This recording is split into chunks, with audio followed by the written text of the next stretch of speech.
Здорово, танкисты, всем привет, с вами Серега, с вами Индомит, и сегодня у нас очередной обзор танков нашей любимой игры Мир Танки от Leste Games, да, и сегодня у нас на обзоре немецкая ПТ-САУ 10 левела, Як ПЗ Е100, проходная прокачиваемая ветка, как его еще многие называют, босс, да-да, сегодня на обзоре у нас босс, а почему его называют боссом? Мы сегодня с вами как раз и разберем. Но прежде чем мы перейдем к обзору далее, обязательно поставь под этим видео лайк. Обязательно подпишись на канал, если ты до сих пор это не сделал. Тебе не сложно, а мне приятно. Отправляемся смотреть бронирование Яги. Итак, господа, коллижн модель нашей ПТ-САУ, а это штурмовая ПТ-САУ, значит должна быть броня. Ну и давайте глядеть. Правильно поставим, вот, все вроде бы ровно. НЛД 242, вверху 235. И я хочу сказать, что это достаточно крепкая НЛД, как для ПТ-САУ, но возможно не для штурмовой, потому что абсолютно спокойно нас сюда будут пробивать обычными, даже не голдовыми снарядами, а абсолютно все десятки, большая часть девяток. Вот, да, если только вот рамбануть, то уже там под 300, да, тогда уже хорошо. Но под прямым углом, увы, мы будем принимать и впитывать. Касаемо ВЛД, снизу 305, сверху 338. А вот касаемо надгусеничной полки, здесь до no damage не заходит, вот 350. Касаемо ВЛД, безусловно, в зависимости от угла входа снаряда, могут попробовать сюда пробивать какие-то ПТ-САУ с мощным бронепробитием. Тяжелые танки в основной своей массе, как и СТ, ВЛД, не стреляют Яги. Стреляют либо в НЛД, либо в рубку. А почему в рубку? Давайте глядеть. Основная бронеплита 250 имеет не самый лучший угол наклона, и поэтому в приведенке получается снизу 278 и сверху 287. Вы скажете, жир крепко, и действительно даже для десяток пробить такую броню обычным неголдовым снарядом это затруднительно. Поэтому сюда, если уж и стреляете, то стреляйте голдой. Касаемо маски орудия.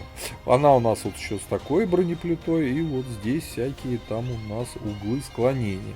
Кругляк вокруг ствола 500. Так, да, снизу 500. Справа 250, слева 250. Под стволом уже 700, вот этот вот конус у нас. Вокруг конуса 700. То есть тут все зашито. Бронеплита 330, 345. То есть сюда бесполезно, по сути, стрелять, как в маску орудия, за исключением кругляка вокруг ствола. Слева, ну это прям близко к стволу. Тут вот уже прям, ну, щели. Тяжело их будет выцеливать, конечно, но можно. Есть лючок у нас вот такой в задней части башни. И у нас там всего лишь 180. Он на самом деле не такой уж и маленький. И имея такое плохое бронирование, в принципе, достаточно легко простреливается. То есть сюда закидывать тоже можно. Касаемо борта. 160, вверху 180, но углов горизонтальной наводки орудия не будет хватать, чтобы стрелять от борта, поэтому рубкой башни, да, и вот бортом можно просто разводить противников на выстрел, что называется. Танковать можно, но вот стрелять, танкуя, достаточно проблематично, потому что придется подставить и НЛД, и, собственно, саму рубку. Вот такое вот у Яги бронирование. Так, с броней разобрались. С броней разобрались. Какая она большая. Ух, мощно. Смотрите, какой ствол. Давайте смотреть орудие. Пушечка 10 левела. Альфа у нас 1050. На фугасе 1400. Бронепробитие на основном типе снаряда почти 300. 299 на голде. Невероятные 420. Самое мощное бронепробитие в игре из всех ПТ-САУ и танков. Заряжается, правда, орудие почти 26 секунд на стоке, но альфа соответствует. Вот, 0.35 точность, удивительно для такого дрына. Очень хорошая точность, время сведения 2,7 секунды. И это все на стойке. Касаемо полевой модернизации, что нам тут нужно? А нам нужно вот что. Скорости поворота ходовой во втором блоке качаем облегченную ходовую, включаем огневую мощь и смотрим. Время сведения 2.51, точность 0.31. Я бы здесь все-таки рекомендовал реально закачать на точность.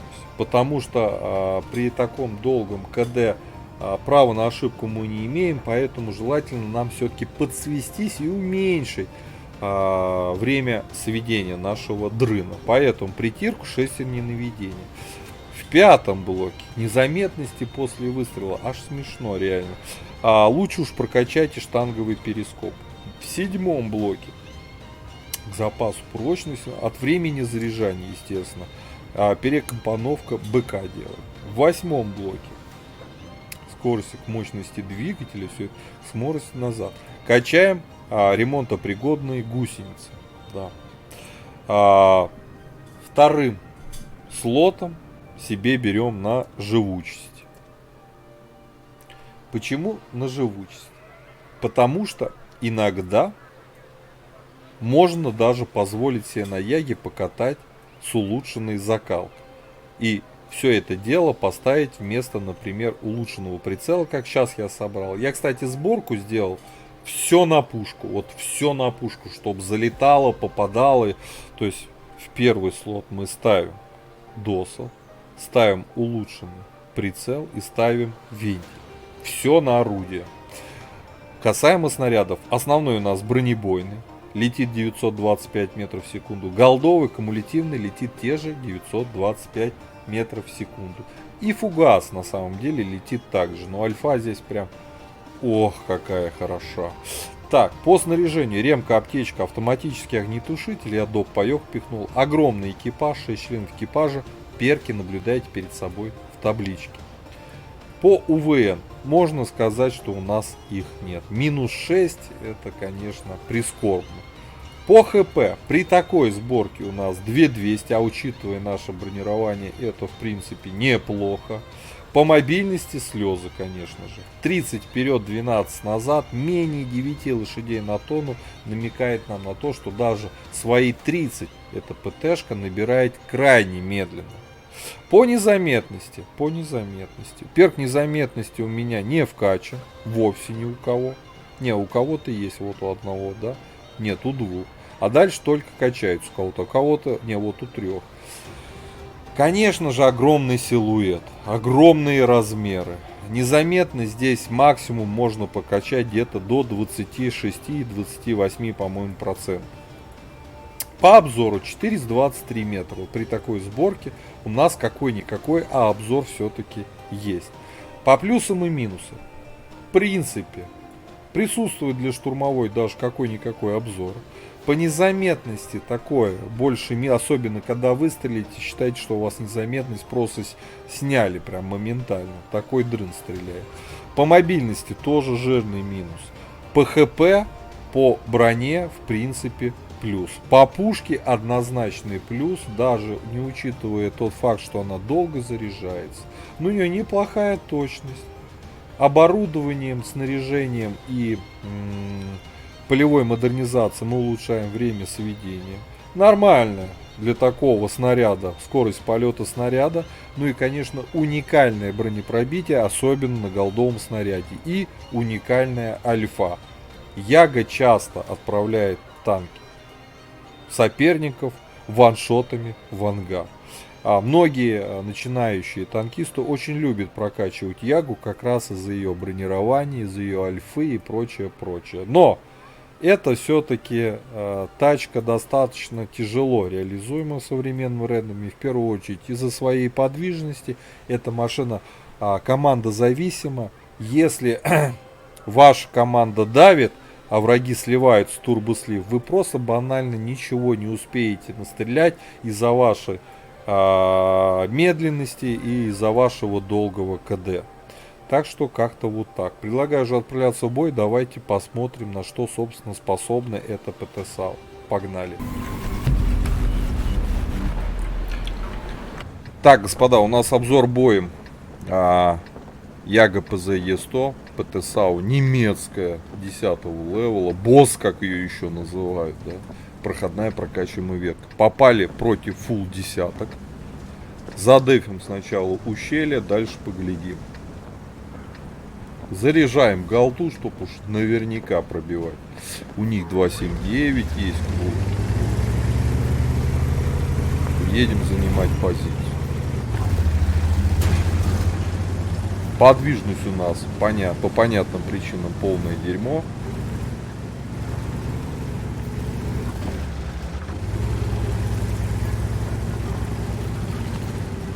Виарты, это, конечно, больно.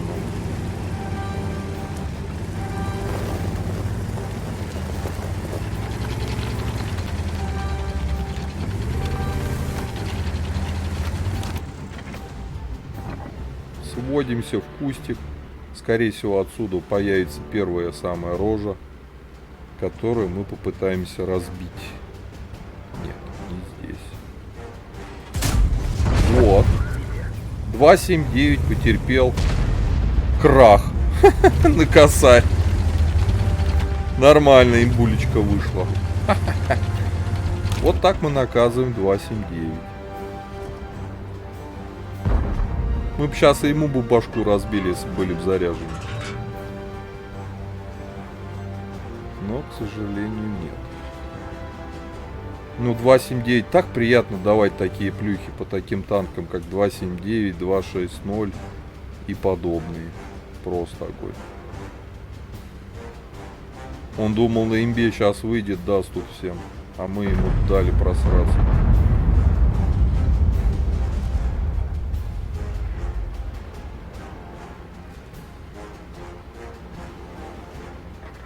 Давай, сейчас твою башню проверим.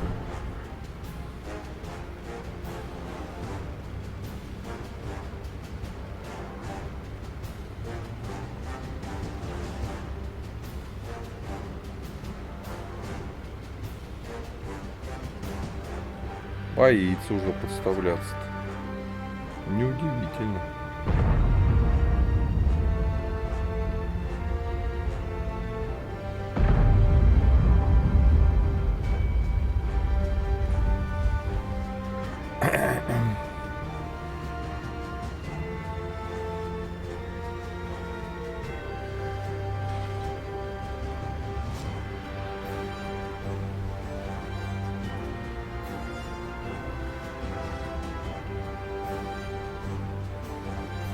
Остудили мы пыл нашего скилловичка на 279.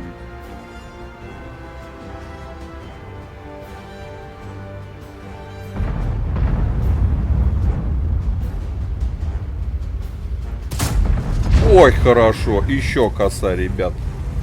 Отъезжаем на всякий случай, но мы даже не засветились. 5 баллов, 2К есть. Ну, еще 2 таких выстрела и уже неплохо.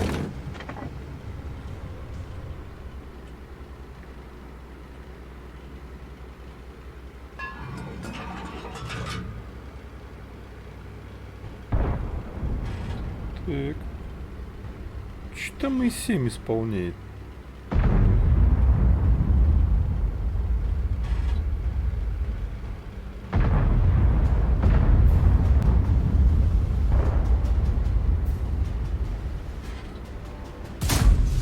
Все. В ангар отправили скилловика на 279. Мы засветились срочно за камень. Все, пацаны, 3К уже есть, да. Вот вам яга.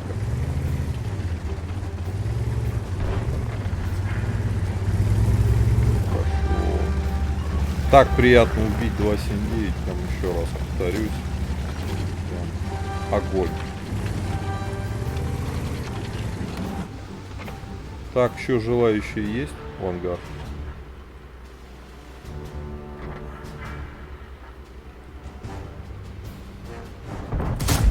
Вот, не пробили. Вот ты 7 где-то, а? Так, не засветились.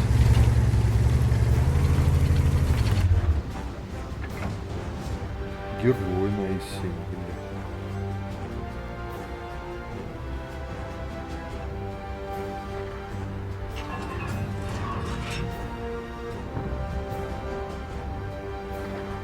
Ну-ка, Яга там, в виде шороха.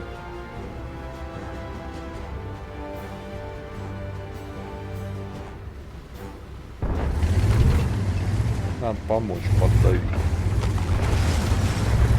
О. Все, можно ехать вперед. 907 приехал в помощь, да? Сейчас мы приедем в помощь.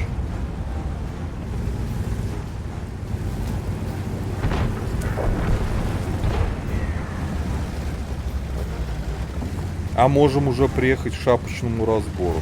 Такая тачка, если команда союзников выигрывает, на Яге очень тяжело настрелять. В данном случае мы выигрываем, наши давят. А ехать тоже на Яге вперед давить, такое себе удовольствие.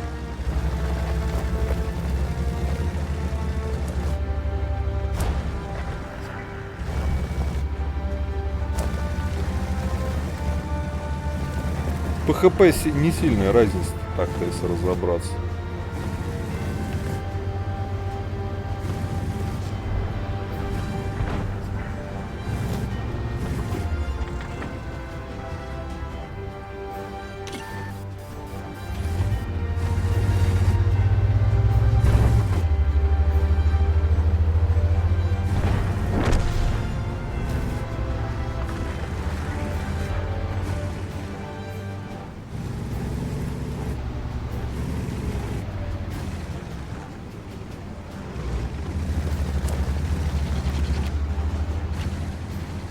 Такой обманный маневр сейчас сделаем. На самом деле нас-то тут ждут, конкретно ждут.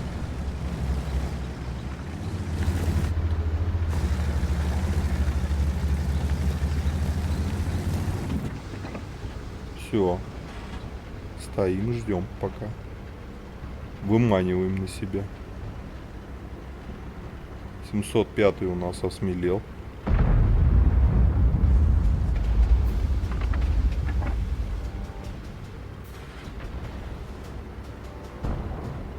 Ну, выйди, давай, сюда, поглубже выйди.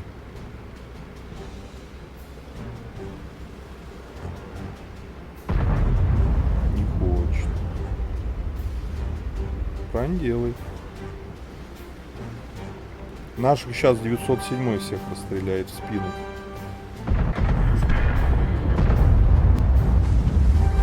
Вполне себе может. А куда снаряд делся? А куда делся снаряд? Ё-моё, вот это фейл был.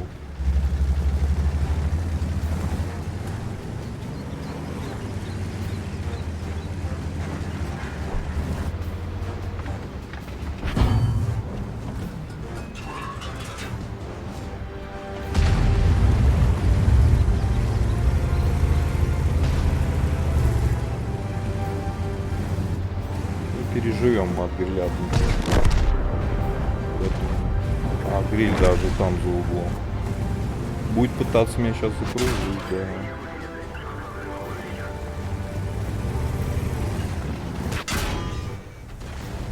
А у тебя уже сзади друг.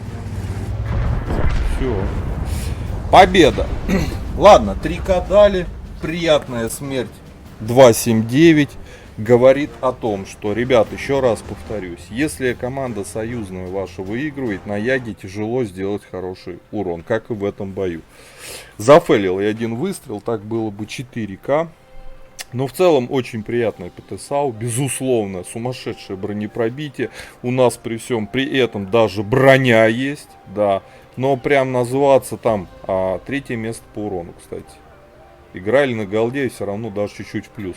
Вот, хорошая броня, но она не позволяет прям штурмовать. Хоть и написано штурмовая, но, блин, голдой Ягу вполне себе спокойно убивают. Да, благо хороший запас ХП позволяет иногда тащить и ехать вперед. Но зачастую все-таки не ультимативная броня. Ребят, пишите комментарии, у кого есть Яга в ангаре. Вот, как вам в целом это ПТ-САУ, как вам босс. какое вы на ней используете оборудование. Вот. Ну, я по пятибалльной системе этой машины поставлю 4 с минусом, потому что в современных реалиях боев данная подвижность, я говорю, очень сильно такая командозависимая техника. Если команда проигрывает, на вас прут, у вас есть броня, вы долго можете жить, можете уничтожать атакующих врагов, и тогда, конечно же, количество настрела у вас будет хорошее. Если ваша команда давит, вы просто банально будете не успевать за вашими союзниками из-за такой подвижности. Ребят, ставьте под видео лукасы, пишите комментарии, ну и, конечно, подписывайтесь на канал, если вы до сих пор это не сделали. А я вам говорю всем пока-пока, до скорых встреч в новых обзорах. Поддержи брата-танкиста лайком под этим видео, подпиской на канал, ну и, конечно, прожми колокольчик, чтобы быть в курсе всех новых стримов и самых последних обзоров по нашей любимой игре.